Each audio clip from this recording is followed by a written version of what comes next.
Good morning. My name is Aubrey. I'm an RN here at St. Joe's Outpatient. The doctor will be in just a moment, but I'm just here to ask a few questions and answer a few questions before he comes in. So, let me ask you, what brought you guys here today? Well, what brought us out here is that she hadn't been taking her medications. Well, 2 weeks ago, our parents died in a traumatic car accident. But I really don't need to take medications. I just really think it's really dumb that I have to take medications. I'm not crazy, and I get a little hyper sometimes, but I just think it's just ridiculous that I need to take these medications, and they're not working for me, and they just make me crazy. I feel like they make me crazy. Jill, let me ask you, why do you feel that they make you crazy? Because, I can't focus, I can't do anything at school, I do twice as much, without the medications than I do with the medications, and then when I'm at school, then I can't do focus, and then I can't do, schoolwork, and it's just more of a hassle than it's really worth to take the medications, because they just make me, groggy, and I just hate taking them. They just make me, so sad, and, they make me feel like I'm crazy. So you don't understand why you need to take the medications? Yeah, I'm not crazy. I'm okay. I'm having to deal with my parents passing away, and everybody, if your parents pass away, you're gonna be a little crazy because your parents passed away and they're now they're gone. So I just really don't think I need to take medications, and they just don't help me very much. Okay. Well, if you have any other questions, the doctor will be in about your medications, and maybe we can get some clarity on that when he comes in about your medications. That way you don't feel so out of place. Okay. Okay? Yes. Okay. What events or things trigger these kinds of symptoms? Certain events, such as a major crisis, like your parents passing away, can trigger this, as well as you can live with this, but sometimes in a hypomanic state. Also, the average age, it can happen at any time. So that's what can trigger this event, where we don't really know. It can just happen at any time. But the doctor will answer more in-depth question if you have that.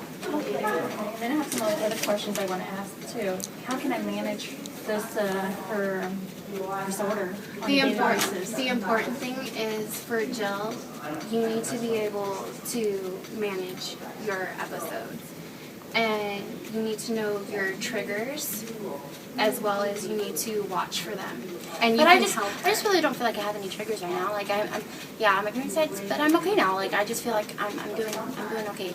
Well, now. maybe I can explain some certain triggers. That way, maybe today when you go home, you can note and write down in a journal or on a chart what your triggers might have been, that you can know what caused a manic or depressive state.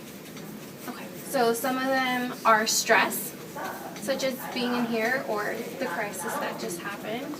Arguments between the both of you or any other close relatives or even friends. Trouble with school can cause a stressful situation. So you want to make sure you know if you're having trouble at school. Are you having any trouble sleeping? Because that can be noted as a stressful situation. I'm not. I don't have any trouble sleeping. I feel like it's normal. I don't sleep a whole lot, but I just, I just get a lot done. I sleep a little bit, and then I get a lot more done at night. When I'm not sleeping. So, Are you able to get your homework done? Yeah. Yeah. I get my homework done for the most part. I just, I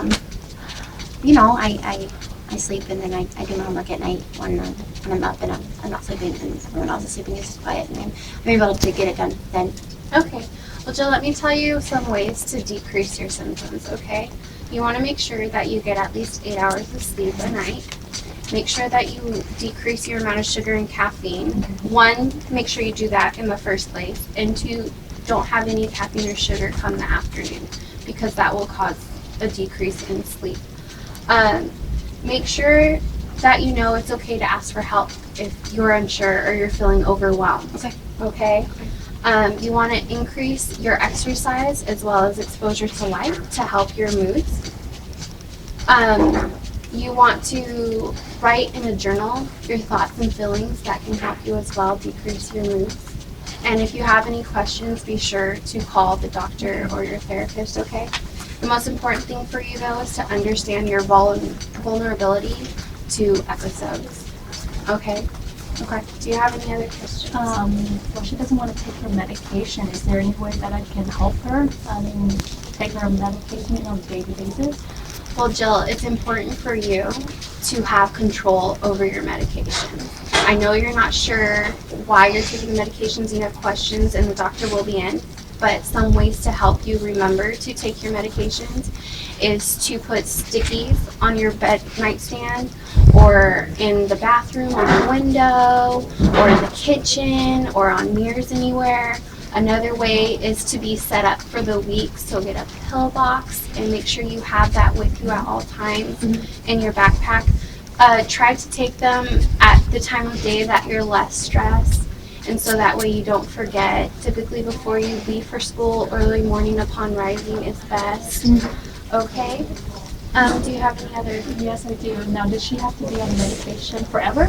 Or She will, but the doctor will be in to speak to you more about how long and what medication she will need to be on. But like I said, the most important thing, Jill, is for you to have control. And if you have any questions or feel stressed, make sure that you guys are communicating to each other, okay, about what is going on. Okay. Okay. Anything else, Jill?